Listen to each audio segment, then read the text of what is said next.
Kalorimetri merupakan proses perhitungan kalor dengan menggunakan kalorimeter, sebuah alat yang bernama kalorimeter gitu ya.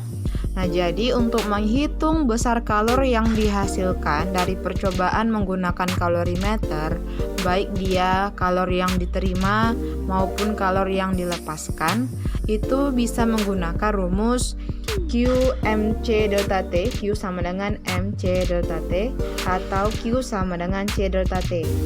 Q MC delta T ini merupakan kalor yang dihasilkan dari larutan. Sedangkan Q sama dengan C delta T ini merupakan kalor yang dihasilkan dari kalorimeter itu sendiri. Nah, kalorimeter yang memiliki kalor yang langsung dihasilkan itu biasanya merupakan kalorimeter bom. Nah, di sini ada, kalau kita mau mencari Q reaksi itu seperti ini caranya. Q reaksi itu kalau kita jumlahkan dengan Q larutan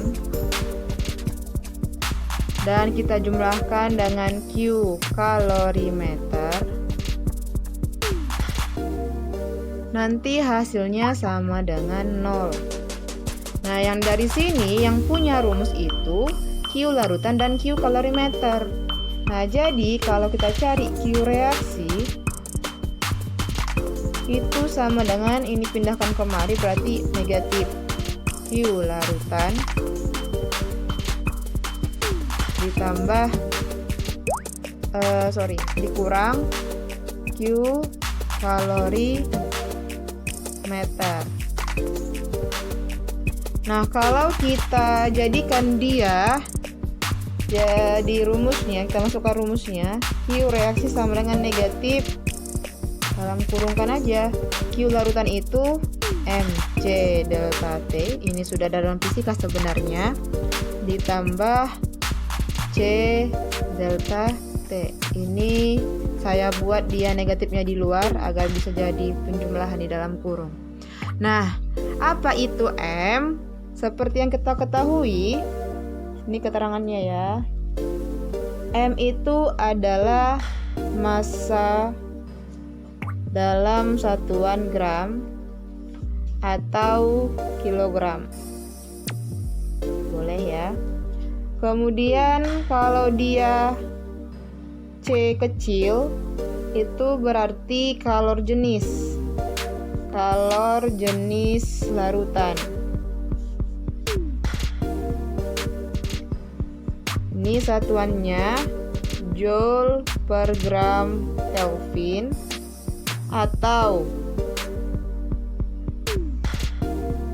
bisa juga joule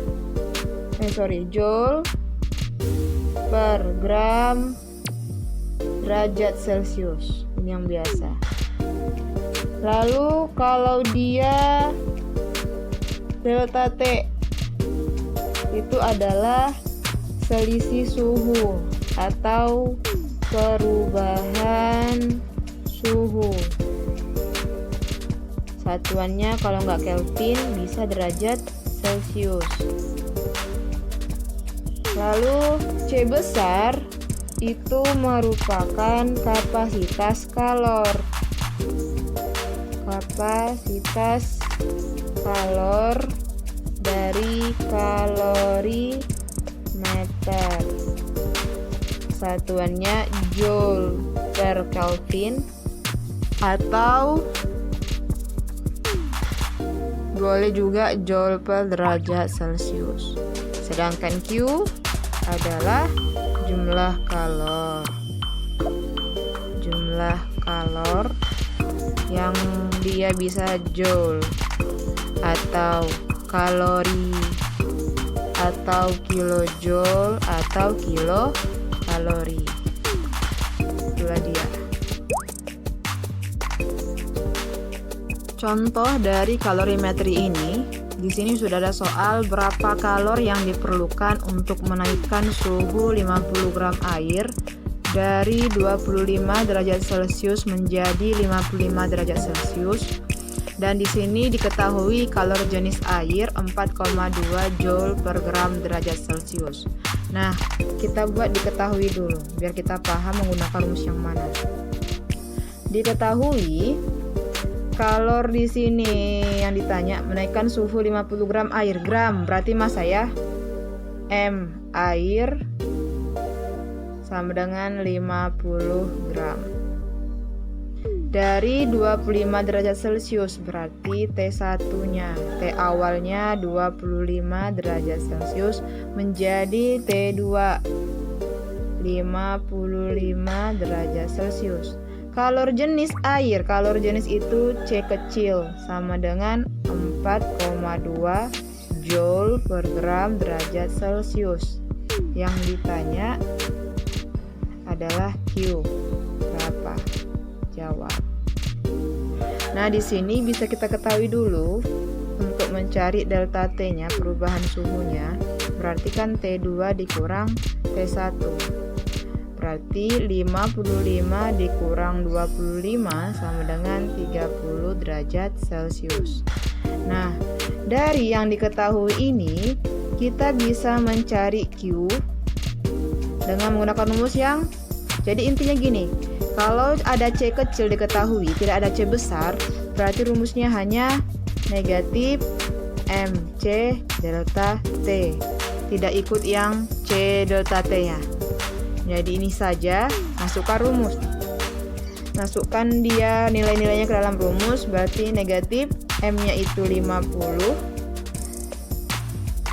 kali C-nya itu 4,2 dikali delta T-nya 30.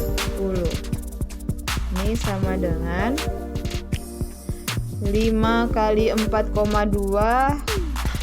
5 kali 4,2 itu 21. 21 kali 3 itu 63.